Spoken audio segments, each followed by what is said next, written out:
Welcome students, welcome to the Shri Ram Kumar college of special education. अपन जो बात कर रहे हैं वो कर रहे हैं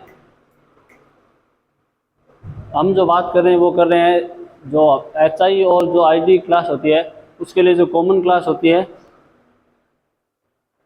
दिव्यांगता का परिचय या इंट्रोडक्शन टू डिसेबिलिटीज। और इंट्रोडक्शन डिसेबिलिटीज में अपन बात कर रहे हैं वो कर रहे हैं अधिगम अक्षमता की, यानी अधिगम अक्षमता उस पर बातचीत कर रहे हैं ना। तो अधिगम अक्षमता में क्या है कि इसमें इस शब्द का प्रयोग प्रथम बार सैमुअल क्रक ने किया था। ये अधिगम क्षमता है, इस शब्द का प्रयोग इस शब्द का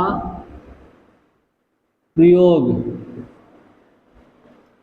इस शब्द का प्रयोग 1962 में सैमुअल क्रक ने किया था।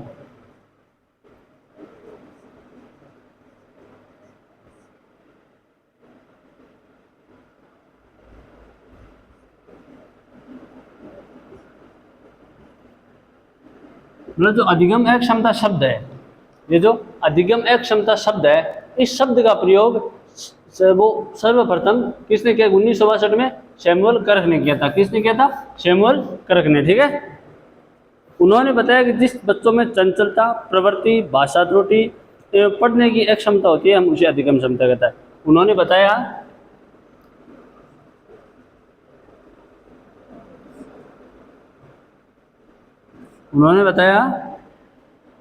कि जिस बच्चे में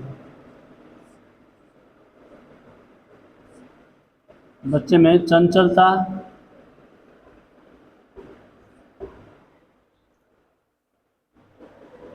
प्रवृत्ति,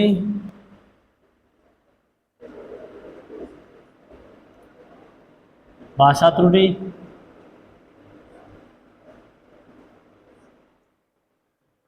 एवं पढ़ने की क्षमता होती है,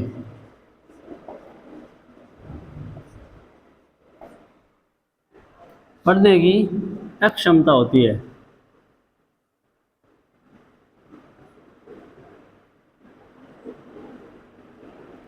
उसे हम अधिगम क्षमता कहते हैं।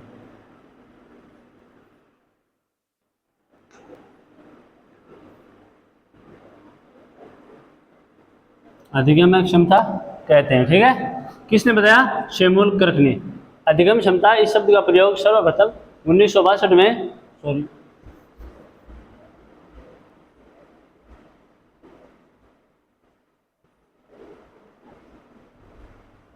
1962 में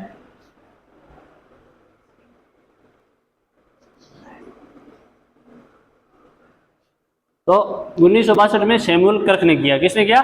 सैमुअल क्रक ने। और इन्होंने क्या कहा कि जिस बच्चे में चंचलता की प्रवृत्ति और भाषा की त्रुटि, यानी भाषा की कमी, भाषा बोलने में त्रुटि होती है वो, और पढ़ने की अक्षमता, पढ़ने में भी वह अक्षम होता है, तो उसे हम क्या कहते हैं? अधिगम क्षमता। क्या कहते हैं भाई? अधिगम अक्षमता। इनकी पहचान 4-5 वर्ष की आयु में की जाती है। अधिगम अक्षमता की पहचान है वो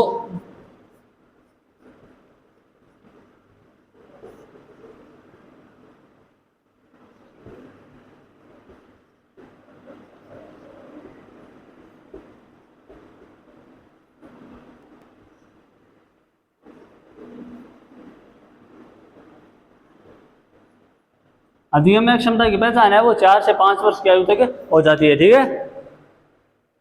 जिसके मुख्य कारण आंतरिक एवं बाहरी होते हैं। इन कारणों का पता लगाना प्रारंभिक अवस्था में कठिन होता है, लेकिन जब बच्चे स्कूल जाने लगते हैं, उन्हें पढ़ने में दिक्कत होने लगती है, तब अधिगम क्षमता के बारे में जानकारी लेना प्रारंभ करता है। मतलब ये जो है वो जल्दी हो जाता है ना, छोटी अवस्था में हो जाता है, परंतु छोटी अवस्था में इसका पता नहीं चलता है। छोटी अवस्था में इसका पता नहीं चलता है, परंतु जब बच्चा स्कूल जाने लगता है, स्कूल जाता है, तब उसे पता चलता है, उससे पढ़ने में दिक्कत आती है, उसे लिखने में दिक्कत आती है ना, तब है वो माता पिता को इस बारे में जानकारी प्राप्त होती है। ठीक है। किसके बारे में? अधिगम क्षमता के बारे में। तो ये अधिगम क्षमता का है वो परिचय, इसका स्क्रीनशॉट ले लीजिए, फिर आगे बात करते हैं।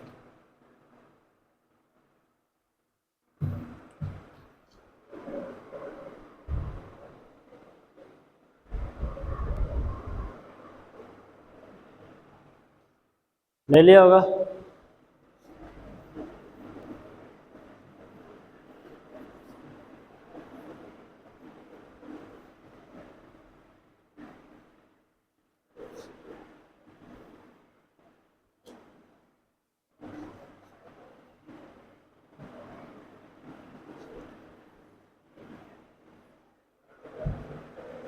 अब है परिभाषा। अगला टॉपिक है वो है परिभाषा, अधिगम्य क्षमता की परिभाषा। अधिगम्य क्षमता के राष्ट्रीय संयुक्त समिति, अधिगम्य क्षमता है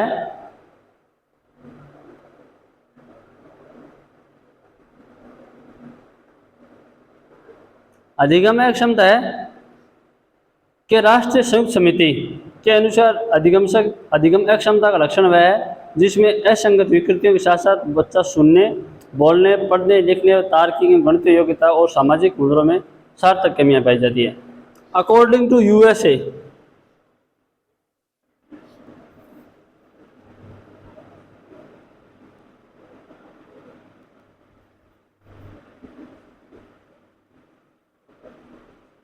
राष्ट्रीय संयुक्त समिति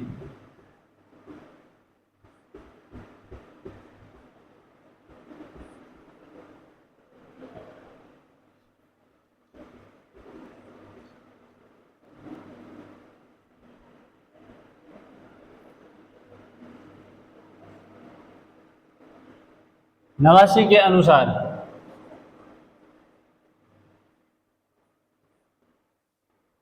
क्या है भाई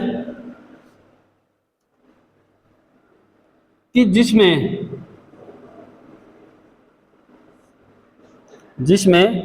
असंगत विकृतियों के साथ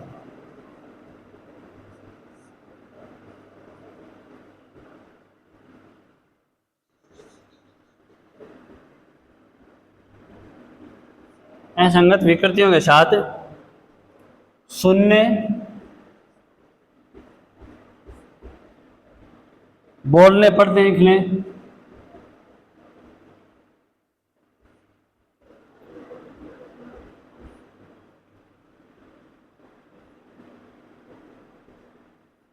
वह गणितीय योग्यताओं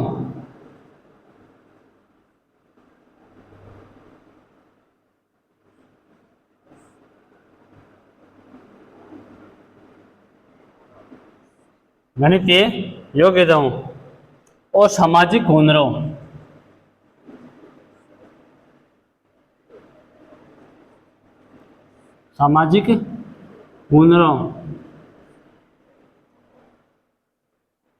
में सार्थक कमियां पाई जाती हैं।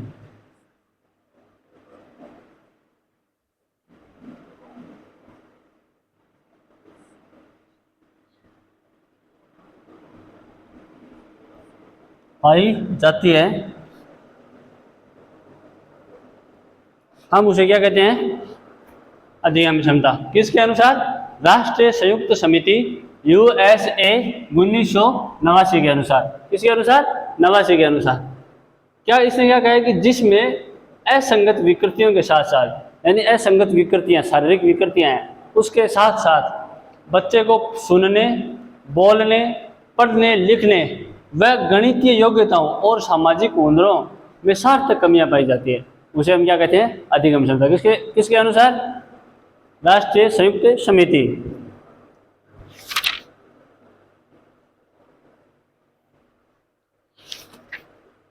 जिसके मुख्य कारण केंद्रीय स्नायु में गड़बड़ी और एवं वातावरणीय कारकों का प्रभाव प्रत्यक्ष या अप्रत्यक्ष रूप से माना जाता है। मतलब इसकी जो है वजह होती है वो एक तो होती है केंद्रीय स्नायु तंत्र है उसमें विकृति, और दूसरी है वो वातावरणीय कारकों का प्रभाव भी पड़ता है। ठीक है, किसके अनुसार? अधिगम्य क्षमता पर। ठीक है, यूएसए के संघीय सरकार के अनुसार सार्वजनिक कानून अधिगम्य क्षमता के लिए कहा गया है, जिसमें सभी की विशेष अधिगम्य क्षमता का अर्थ एक या अधिक से अधिक मनोवैज्ञानिक प्रक्रियाओं में साहित्य, भाषा, बोलना और लिखना, गणितीय गणना का मुख्य कारण प्रत्यक्षीकरण त्रुटि, मस्तिष्क आघात, प्रमस्तिष्क अकार्यता, डिस्लेक्सिया, और विकासात्मक अफेजिया है। मुख्य रूप से प्रारंभिक अवस्था में दृष्टि, श्रवण, गामक एवं मानसिक विकलांगता, संवेगात्मक गड़बड़ियों के साथ साथ वातावरण, संस्कृति और आर्थिक प्रभाव पड़ता है। मतलब ये कह रहे हैं कि जो ये यूएसए संघीय है, सरकार संयुक्त समिति है, इसमें कहा गया है, क्या कहा गया है कि इनके लिए कानून बनाया गया है। उस कानून में यह माना गया है कि विशेष अधिगम क्षमता का अर्थ यह है कि जिसमें बच्चे को मनोवैज्ञानिक प्रक्रियाएं हैं उनमें है वो कमी, भाषा बोलना, लिखना, गणितीय गणना का करना मुख्य कारण प्रत्यक्षीकरण त्रुटि है, यानी इन सभी में कारण भी मुख्य कारण होते हैं। ठीक है, अगला है मस्तिष्क आघात। मतलब जो हमारा मस्तिष्क है, हमारा सर है, उसमें किसी प्रकार का कोई आघात है। ठीक है, प्रमस्तिष्क अकार्यता, हमारा जो प्रमस्तिष्क का कार्य है वो अकार्य हो जाता है, कार्य नहीं करता है। ठीक है, डिस्लेक्सिया और विकासात्मक अफेजिया, ये दो भी अधिगम क्षमता में आते हैं। मुख्य रूप से प्रारंभिक अवस्था में दृष्टि, श्रवण, गामक या मानसिक विकलांगता, संवेगात्मक गड़बड़ियों के साथ साथ होता है। मैं मुख्य रूप से जो प्रारंभिक अवस्था होती है, जब बच्चा प्रारंभिक अवस्था में होता है, जो अधिगम अक्षमता की प्रारंभिक अवस्था है, उसमें हमें किससे पता चलता है कि श्रवण अक्षमता आती है और दृष्टि अक्षमता आती है, गामक अक्षमता आती है, मानसिक विकलांगता होती है और संवेगात्मक गड़बड़ी होती है, तब हमें अधिगम अक्षमता का पता चलता है। ठीक है, तो ये हो गई अधिगम क्षमता की परिभाषा किसके अनुसार? राष्ट्रीय संयुक्त समिति यूएसए 1989 के अनुसार। इसका स्क्रीनशॉट ले लीजिए।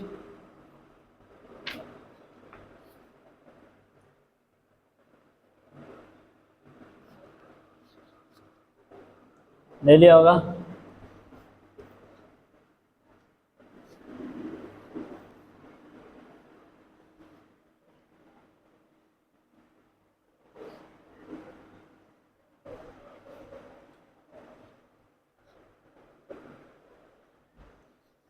अगला है वो है अधिगम्य क्षमता के लक्षण।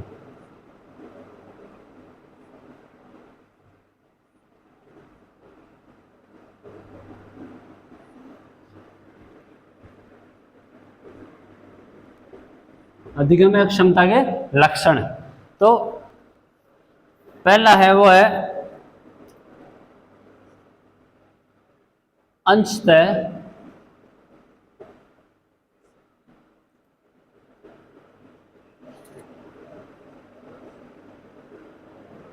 दृष्ट अकार्यात्मक।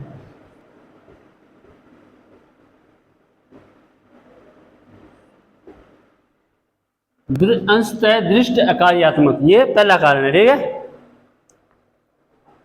देखा जाता है कि दृष्टि प्रत्यक्षीकरण एवं दृष्टि प्रत्यक्षीकरण की गति के कारण कार्य में कठिनाई होती है।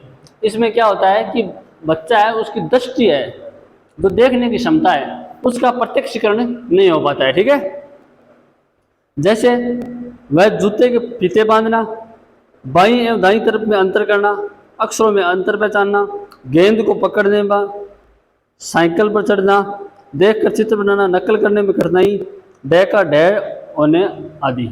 मतलब दृष्टि अकार्यता है, इसमें क्या होता है कि बच्चा है, उसको जो देखने में जो असमंजस्य होता है वह प्रत्यक्षीकरण नहीं कर पाता है। जैसे बच्चा है वो गेंद को नहीं पकड़ पाता है, मतलब जैसे गेंद फेंकी उसकी तरफ, तो वह गेंद को सही जज नहीं कर पाता है कि गेंद कब आएगी, कितने समय बाद मेरे हाथों में आएगी, किस प्रकार आएगी, वो जज नहीं कर पाता है। वह जूते के फीते नहीं बांध सकता है।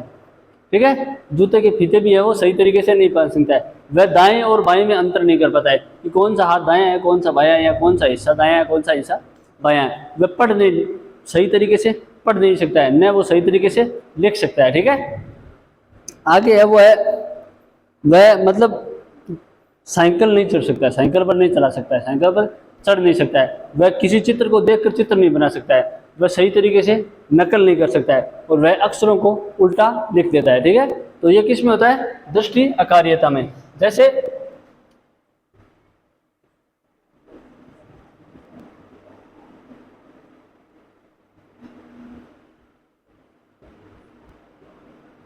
गेंद को न पकड़ पाना, जूते के फीते सही नहीं बांधना,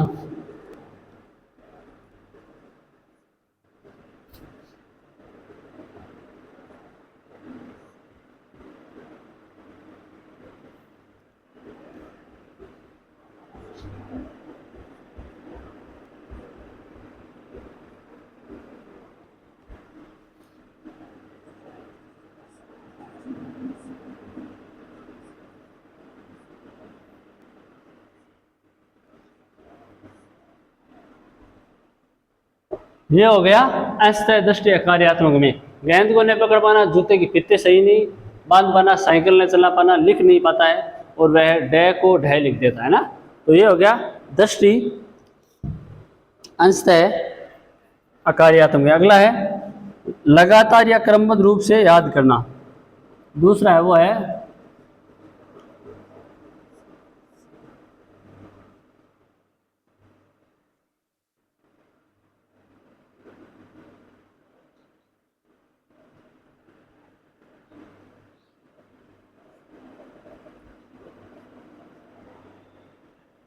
बच्चे को जब लगातार या क्रमबद्ध रूप से याद करने के लिए कहा जाता है तो उसे परेशानी होती है। वह दिनों के नाम, महीनों के नाम, सालों के नाम, अंकों के नाम आदि याद करने में कठिनाई होती है। वह चार के बाद कौन अंक हो गया, चार से पहले कौन अंक आएगा, ये याद करते समय उसे क्रमबद्धता नहीं रहती है। इसे हम कार्य अकार्यात्मक भी होता है। ठीक है, मतलब क्या होता है कि इसमें बच्चा है वो किसी चीज़ को लगातार और क्रमबद्ध याद नहीं कर सकता है। बच्चे को क्रमबद्धता में परेशानी होती है। जैसे अपन याद करते हैं, जैसे दिनों के नाम याद करते हैं, Sunday, Monday, Tuesday, Wednesday, Thursday, Friday, Saturday और संडे ऐसे करते हैं। वैसे जनवरी, फरवरी, मार्च, अप्रैल, मई, तो बच्चा है वो इन्हें क्रमबद्ध नहीं कर सकता है, क्रमबद्ध याद नहीं कर पाता है। जैसे उस दिन संडे याद किया, संडे के बाद सीधा थर्सडे, फिर वेडनेसडे, फिर ट्यूसडे, फिर वापस सैटरडे, तो मतलब वो क्रमबद्धता नहीं है, क्रमबद्धता का दिखाई नहीं दे पाता है। न वो अंक गणित को याद कर सकता है, जैसे 1 2 3 4 5 6 7 8, वो भी नहीं याद करता है, यानी वो क्रमबद्धता है उसे सही तरीके से नहीं कर पाता है। ठीक है, तो इसे हम क्या कहते हैं, लगातार क्रमबद्ध रूप से याद करना। जैसे इसमें बच्चा है वह क्रमबद्धता सही नहीं रख पाता है। जैसे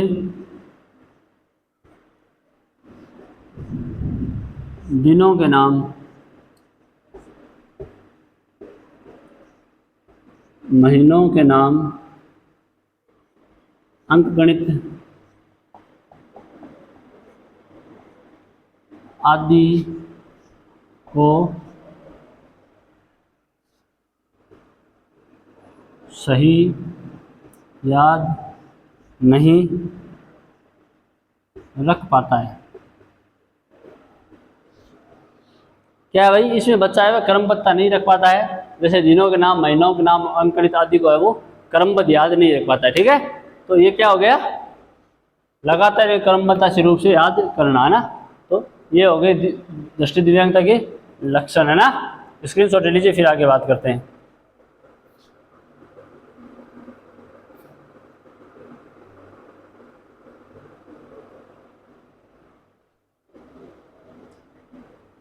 ले लिया होगा।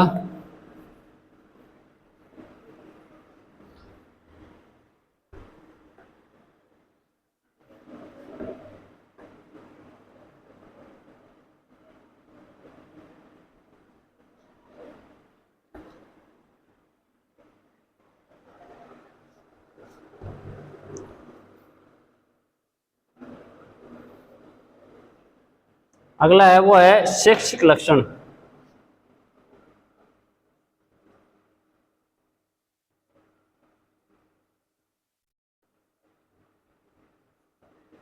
शैक्षिक लक्षण, इसमें क्या होता है, पढ़ने की योग्यता में कमी,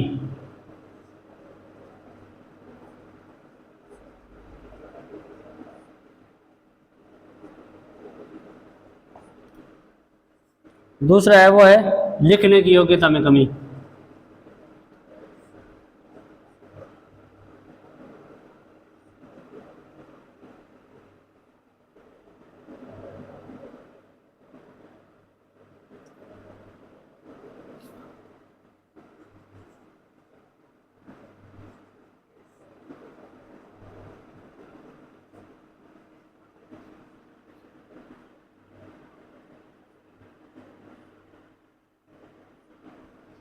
गणित के प्रश्न न हल करने की कमी,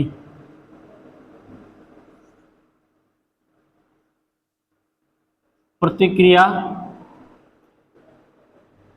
करने की कमी।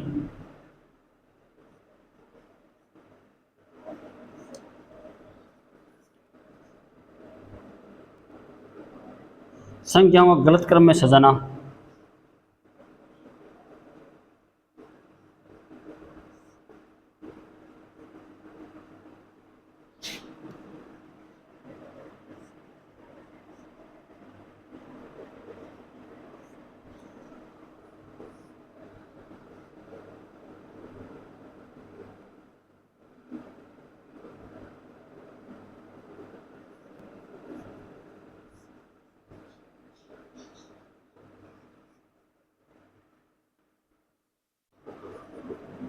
शब्द को उल्टा लिखना, जैसे एम को डब्ल्यू लिखना।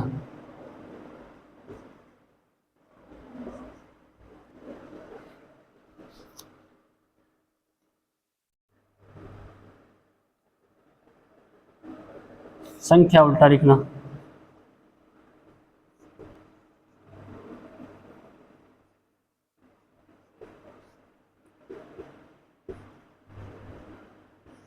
जैसे 6 को 9 लिखना।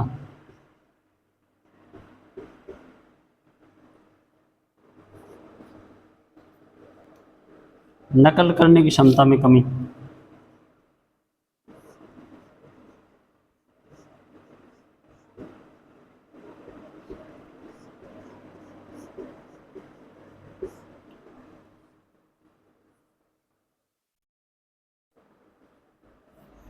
तो आगे लिख लेंगे फिर।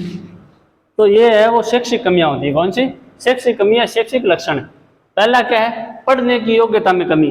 वह जो कुछ भी बुक में लिखा है, कहीं भी लिखा है, वो उसे सही तरीके से नहीं पढ़ पाता है। ठीक है, न वो सही तरीके से लिख पाता है, उसे लिखने की योग्यता में भी कमी होती है। ठीक है। अगला है वो गणित के प्रश्न न करने की कमी। जो मैथमेटिक्स के क्वेश्चन आते हैं, जो गणित के प्रश्न आते हैं, वो हल नहीं कर पाता है उनको। ठीक है। अगला है वो है प्रतिक्रिया करने की कमी। प्रतिक्रिया मतलब किसी भी चीज के प्रति प्रक्रिया, दूसरे के प्रति प्रक्रिया। जैसे मैं है वो उसे बुला रहा हूँ, वो मैं उसे आवाज दे रहा हूँ, फिर भी वह मुझे मेरी ओर प्रतिक्रिया नहीं कर पाता है, उसे प्रतिक्रिया करने में कमी होती है। अगला है वो है संख्याओं को गलत क्रम में सजाना।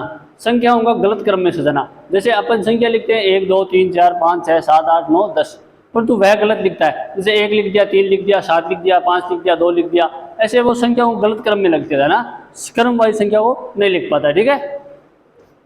अगला है वो है शब्दों को उल्टा लिखना। शब्दों को उल्टा लिखना, वह शब्दों को उल्टा लिख देता है। जैसे एम लिखा होता है, वह डब्ल्यू लिख देता है, उसको उल्टा कर देता है। ठीक है। उसी तरीके से संख्याओं को गलत लिखता है। जैसे 6 ऐसे लिखा जाता है, वह 6 को 9 बना देता है, 9 को 6 बना देता है, तो संख्याओं को उल्टा लिखता है। अगला है वो है नकल करने की कमी। किसी भी चीज़ की नकल नहीं कर पाता है वो। जैसे कोई पेपर दे दिया, उसे सामने रख दिया, फिर उसे लिखवाया जाता है, तो वह नकल भी नहीं कर पाता अच्छे तरीके से। नकल करने में भी कमी होती है। ठीक है। तो ये होगी कमियां, है ना। कहते हैं ना नकल करने में अकल की जरूरत होती है, तो वो अकल ही नहीं होती इसके पास। ठीक है। तो ये हो गई, इसका स्क्रीनशॉट ले लीजिए, फिर आगे बात करते हैं।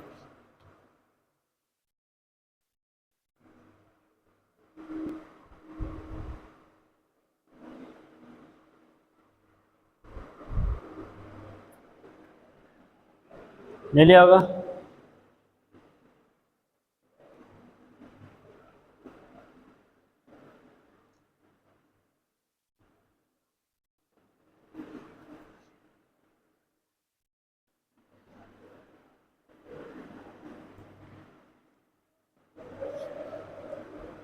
अगला है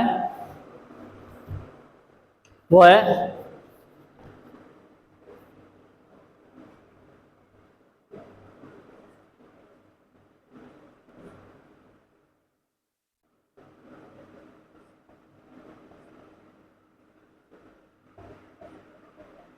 गृह कार्य समय पर नहीं कर पाना। हाथों की लिखावट की योग्यता में कमी।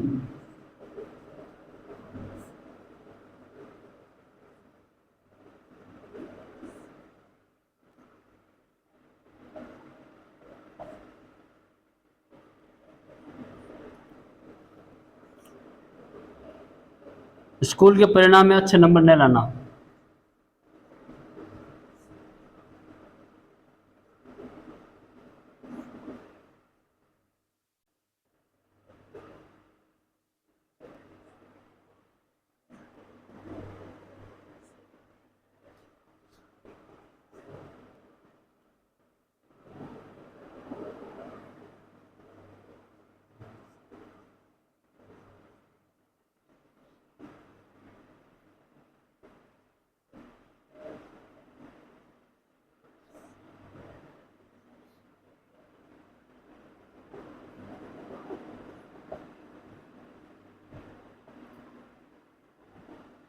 ये कुछ और जो शैक्षिक कमियां हैं वो हो गई, ठीक है। पहला है वो गृह कार्य को समय पर नहीं कर पाता है। जब स्कूल में जाता है तब वह गृह कार्य होता है, जो गृह कार्य दिया जाता है उसको वह सही समय पर नहीं कर पाता है। अगला है वो है हाथों की लिखावट की कमी, योग्यता में कमी, मतलब जो हैंड राइटिंग होती है वो उसकी अच्छी नहीं होती है, शब्दों को सही तरीके से नहीं लिख पाता है, ठीक है। तो हैंड राइटिंग में भी योग्यता में कमी आती है। स्कूल के परिणाम में अच्छे नंबर लेना आना। अब जो बच्चा पढ़ने लिखने में, हाथों की लिखावट में है वो अच्छा नहीं है तो उसका परिणाम तो अच्छा आएगा ही नहीं, ये तो नॉर्मल सी बात है, ठीक है। और अगला है वो है कार्य करने में दिलचस्पी लेना बंद कर देता है, यानी जो कार्य करने में, किसी भी कार्य करने में उसे दिलचस्पी आती है, इंटरेस्ट है वो उसका खत्म हो जाता है ना। तो ये होगी शैक्षिक कमियां थोड़ी और, ठीक है। स्क्रीनशॉट ले लीजिए, फिर आगे बात करते हैं।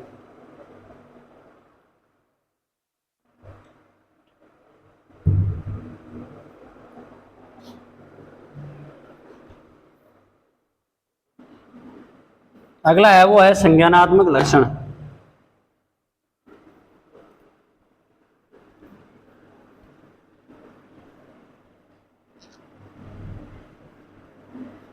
संज्ञानात्मक लक्षण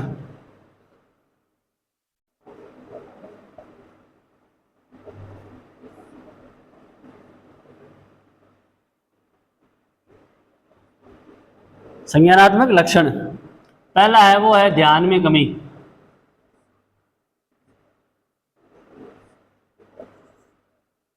दूसरा है औसत या औसत से अधिक बुद्धि लब्धि होना। औसत या औसत से अधिक बुद्धि लब्धि होना।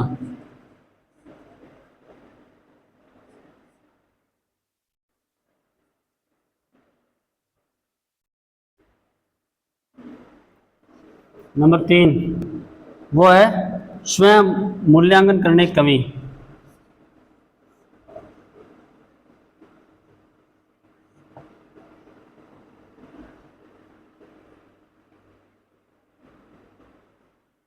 स्वयं मूल्यांकन करने की कमी। अगला है समस्यात्मक प्रश्नों के उत्तर देने में कठिनाई महसूस।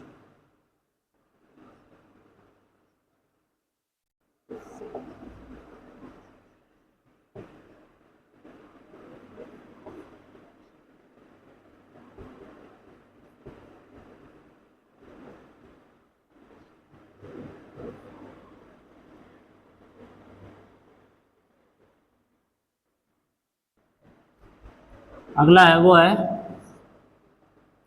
स्मरण क्षमता में कमी के कारण दैनिक जीवन की बातें याद नहीं रखना।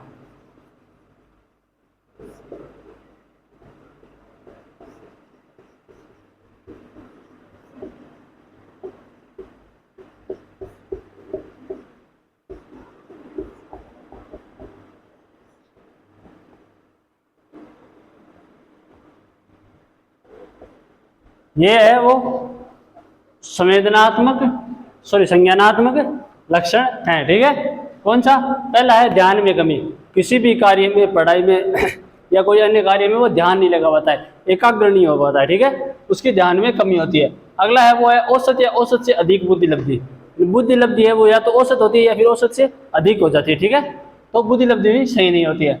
अगला है वो स्वयं का मूल्यांकन करने की क्षमता में कमी। मूल्यांकन करने की कमी, यानी वह स्वयं का मूल्यांकन नहीं कर पाता है, उसे पता नहीं चलता है कि मैं कितना याद कर पा रहा हूँ, कितना याद नहीं कर पा रहा हूँ, कितना कौन सा कार्य कर पाता हूँ, कौन सा नहीं कर पाता हूँ। वह मूल्यांकन नहीं कर सकता, डिफरेंस नहीं कर सकता है कोई चीज़ों में, ठीक है। अगला है समस्यात्मक प्रश्नों के उत्तर देने में कठिनाई महसूस करना। कोई थोड़ा बहुत हार्ड क्वेश्चन आ गया, समस्यात्मक प्रश्न आ गया, तो उसका वह आंसर नहीं दे पाता, उसमें उसे कठिनाई का सामना करना पड़ता है। ठीक है, तो ये भी होता है कि समस्यात्मक प्रश्नों में कठिनाई देने में कठिनाई देने में महसूस करना। अगला है वो है स्मरण क्षमता में कमी के कारण दैनिक बातें याद में रख पाना। स्मरण क्षमता यानी याद करने की क्षमता है, उसमें उसे कमी होती है, और वह दैनिक बातें यानी जो दैनिक बातें मतलब तो रोजाना की बातें, जैसे खाना खाना, नहाना, ब्रश करना, फ्रेश होना, इन सभी चीज़ों में कमी है, उसे याद नहीं रख पाता कि मुझे ये कार्य भी करने होते हैं। तो दैनिक स्मरण क्षमता है उसकी कमी होती है। ठीक है, तो ये है वो संज्ञानात्मक लक्षण है। ठीक है, आज के लिए इतना ही, आगे की बात करेंगे कल। धन्यवाद।